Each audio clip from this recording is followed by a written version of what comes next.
Ada janji kan nak berjalan sama-sama, nak Yalah, jalan nak beli jalan grocery sama-sama. Tapi masa tu dua-dua tak ada dekat sini. I was far away, ibu jauh. So jom kita pergi groceries dekat rumah kak cik, jom.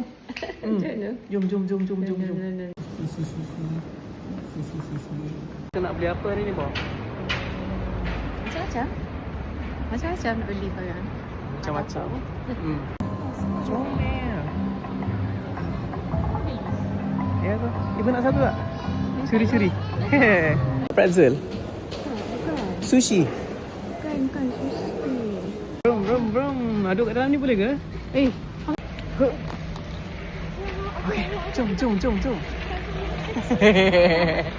Oh. Jom.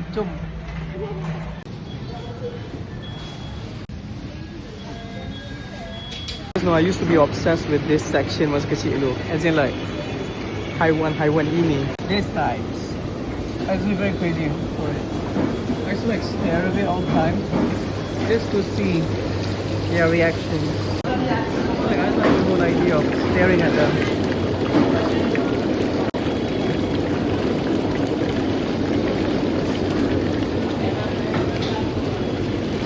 This is green.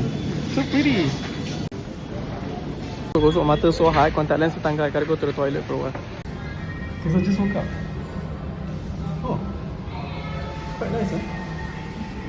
Oh. Pakai contact lens lah. I think it looks better now. Dah sampai dah. Boleh juga isi lah. Ni pergi beli sushi ya. Nak sushi. Dah boleh dah. Macam ni lah yang simple kan? Oh.